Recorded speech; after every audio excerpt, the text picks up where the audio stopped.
G'day guys and girls, Baden here from NT Towing 4x4 Recovery. Just thought we'd do a quick video here. We've had a number of requests come through for how to join snatch straps together, should you have the need to.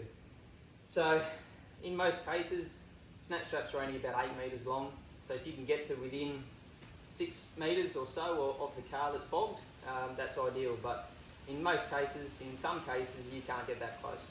So I'm going to today show you a couple of different techniques of what to do, and more specifically, what not to do when joining snatch straps. So let's suggest, these are only tree trunk protectors, but let's suggest they're snatch straps. Now, what we have seen people do to join them is feed the eye of, say, the orange one through the green one, and then back through itself. Back through the eye. So, in industry, that's called choking. One of those what not to do scenarios. So what we're doing there is effectively halving the braking strain of the orange strap. The green one still maintains its 100% safe working load, but the orange one is now halved because the amount of tension put back on the loop itself is not designed to do that. So, what not to do? Don't do it. Another way, joining two snatch straps. I've got two here, a green one and a blue one. Now what a lot of people do is join them with a D-shackle.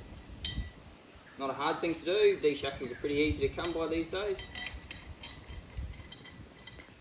Now what you're doing there is maintaining, so when you put a D-shackle on too, always do it up tight, back it off half a turn. Under tension, these pins can tighten and you'll find you'll need a shifter to undo them. That's probably a scenario for another day, but what we're doing here is maintaining 100% safe working load of each strap. D-shackle is obviously rated 4.5 tonne. The snatch straps are rated at 8 tonne braking strain. However, beside the point that we've maintained 100% working load limit, should the snatch strap break at either end, now these webbings are generally where they break on each end, now should that break, you've effectively got a D-shackle that's 8 metres away from either car.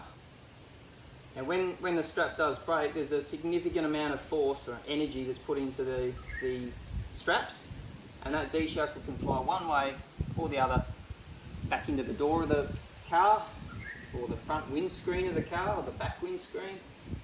There have been a number of people killed and seriously injured using D-shackles in recoveries.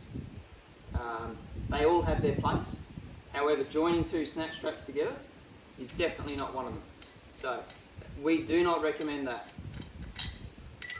The other scenario, the other effective recovery methodology is using what's called a soft shackle. Now, this one here is from Air on Board. There's many manufacturers that make these soft shackles. ARB, TJM, there are many. They are not cheap, but they are very effective, and you're talking about the weight of this versus a D-shackle, you're probably talking 8 to 10 of these soft shackles versus the weight of a single D-shackle or bow shackle. So these are quite effective. They've got a loop that you pull to expand, feed the knot through, tighten the loop back up. That has a braking strain of 15 tonne, this particular soft shackle. Now, this is a bit of a plug for Air on Board. You can get 4 of these for $100. So they can be quite cheap. So if you are going to join them together, you've got the green one, the blue one. Feed the soft shackle through each of these. Extend the eyelet. Break the knot through. Squeeze it back up. And what you've got there is effectively a 100% rated way of joining two snatch straps together. Now, a lot of people go full driving on a budget, and which is fine, and they can't afford soft shackles. Snatch straps, most people have. So I'm going to show you another way of joining two snatch straps together without reducing the safe working load limit of each of the straps. So, green strap, call it a green and a blue. Green one's extended out, blue one I've just got looped back. So what we're going to do is we're going to put the blue one over the top of the green one, and then we're going to put the blue one through the eye of the green one, and we're going to pull it all the way through.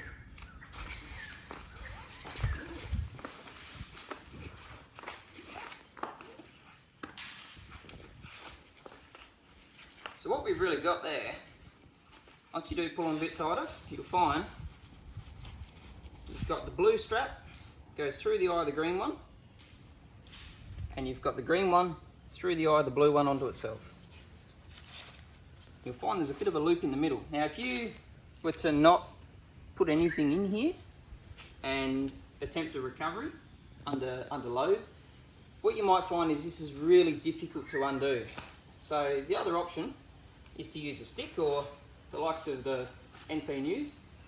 If it's not in the toilet, this is probably the next best option for it.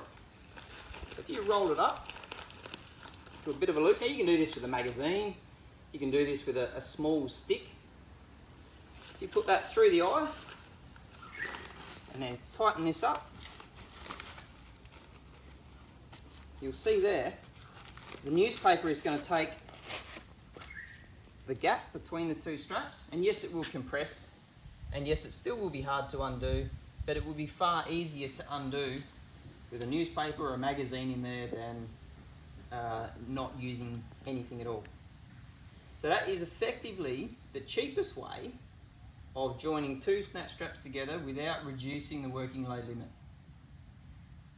So there are many different ways to join snatch straps. You can use a D-shackle, you can choke it, you can use a soft shackle, or you can use this method, of which there are only really two safe methods of doing it, and that's with either a soft shackle or the NT News.